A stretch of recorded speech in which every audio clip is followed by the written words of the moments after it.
Okay, so now we're onto the gospel passage, which I think is, it actually, in some ways, the gospel comes prior to, in time anyway, not in some ways, in real time, it comes prior to the Acts of the Apostles, which all throughout the season of Easter, this is the case, that the gospel passage that you would hear, whether during a weekday mass or a Sunday mass, it's always going to take place prior to the Acts of the Apostles, because that's just how it works. But nonetheless, I think this certainly can enlighten and even bring a deeper understanding of the first reading, when Jesus tells them, like, okay, you got to wait, for me, and then when you're clothed, then it'll be time to go. So it's like, we're going to see this in a minute. He gives them the mission, and then from there, he tells them to wait. So it's like, you're going to know when it's time to go. You're going to know. Okay, so anyway, so Matthew 28. Verses 16 through 20. Here we go.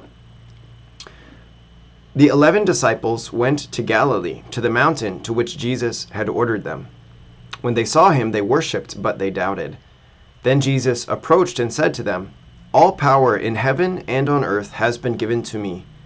Go, therefore, and make disciples of all nations, baptizing them in the name of the Father, and of the Son, and of the Holy Spirit, teaching them to observe all that I have commanded you. And behold, I am with you always until the end of the age." Okay, this is good. So the first thing you hopefully that you notice as we're reading this is it says what? How many went?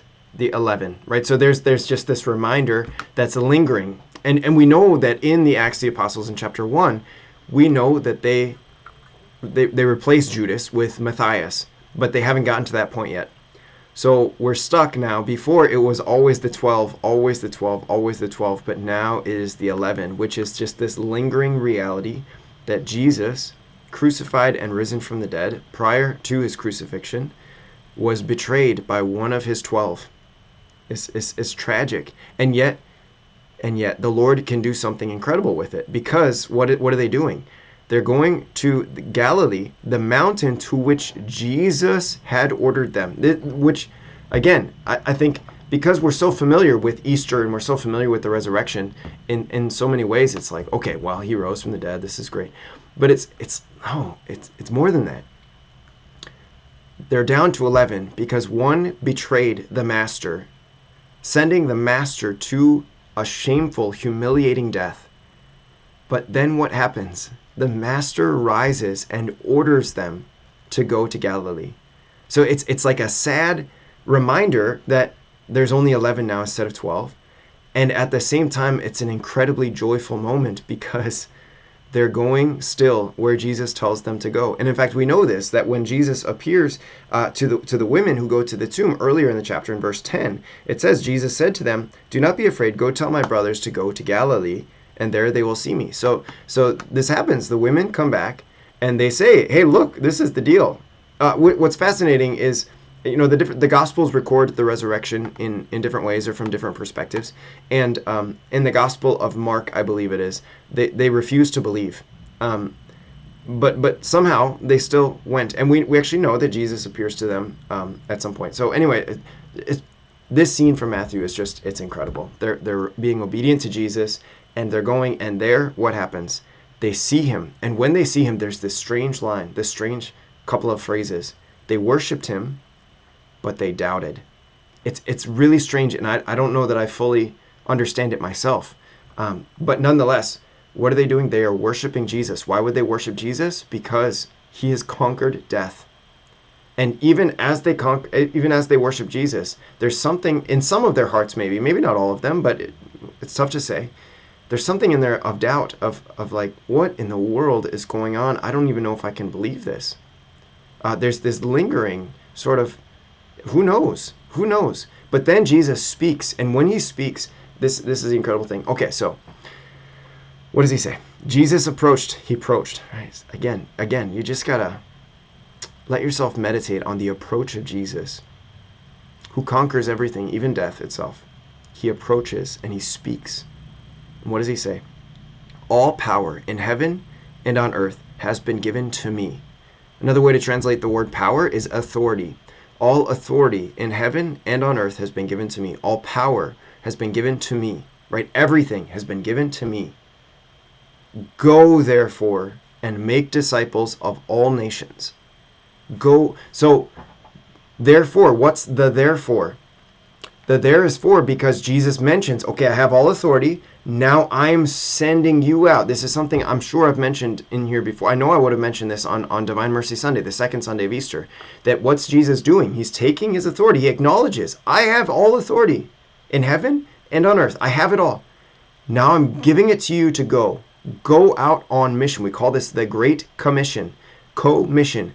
They are invited into the mission of Jesus, which we've seen in the Gospels in many ways. We've seen in the Gospels already that they're sent out to do what? To preach and teach and cast out demons, to heal people, to raise the dead even. They're sent out to do this. But now this is like a formal sort of thing of like Jesus standing before them. You've seen everything that I can do. I have authority not only over demons, not only over illness, not only over the weather, but I have authority even over death. Go, therefore. I'm sending you with that authority to do what? With one task, to make disciples. This is the one task that Jesus gives to the 11, to his church. To go and make disciples. How do you make disciples? You baptize them and you teach them to observe all that he has commanded. Baptize them in the name of the Father and of the Son and of the Holy Spirit. This is what we call the Trinitarian formula. It's the clearest that the Bible is on God being one God and three persons, the Holy Trinity, Father, Son, and Holy Spirit. But then from there, you have to do what? It's not just enough to baptize them. That's the beginning, we could say. But then to teach them to observe all that Jesus has commanded. We remember this from our gospel passage last week. What does Jesus say? If you love me, you will keep my commandments. Of course, the apostles love him. Of course, we know they fled at the crucifixion, but now there's something strengthened. Even as they doubt, there's something in them strengthened. And you can sort of imagine as Jesus is passing this authority on to them, you can feel their hearts being strengthened. And of course, we know next Sunday when we talk about Pentecost, how this is the confirmation of God's love for them. This is the confirmation of God's confidence, of his courage, of his sending them out, of his commission to them.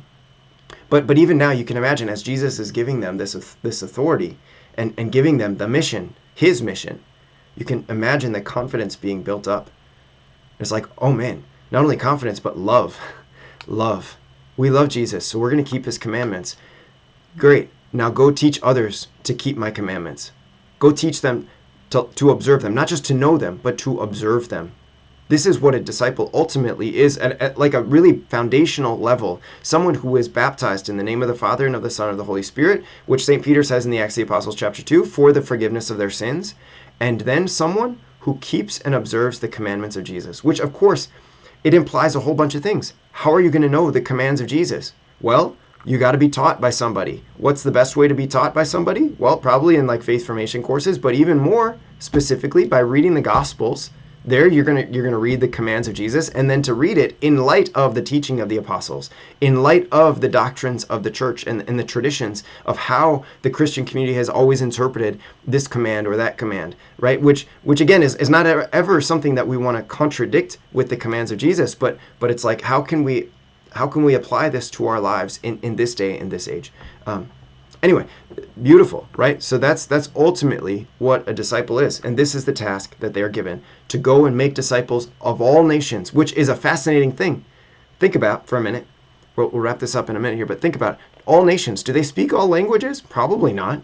And yet Jesus tells them to go and make disciples of all nations. We know at Pentecost in Acts chapter 2 that there's this gift of tongues that's given to them, that they're all able to speak in different languages that they don't know, but somehow they can understand each other. So there's that gift too.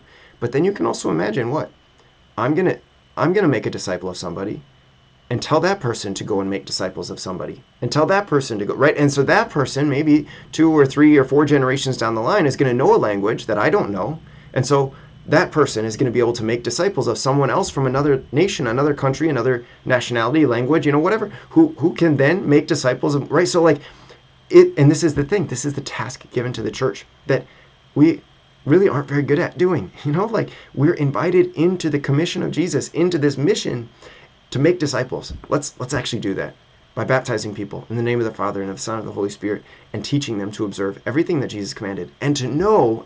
This is the sort of the right hook, which is, it turns out to not be a hook, but it turns out to be this great big hug from Jesus where he says, "And behold, I am with you always until the end of the age." This might seem like a daunting task, a really big mission, but guess what? Bring it in, pal. I'm with you. I'm with you in this, right? It's not like he's sending them out alone, but this is actually the beautiful thing of the Ascension, is that Jesus ascending bodily into heaven can somehow now be with each and every one of his disciples out on mission, whether out on mission in a foreign country or out on mission in their own town, in their own home maybe. He can be with us to comfort us, to care for us, to assist us by the power of the Holy Spirit. What a gift. What a gift we have in the Ascension. All right, so there we go. We'll see you for the second reading for the next video. God bless you.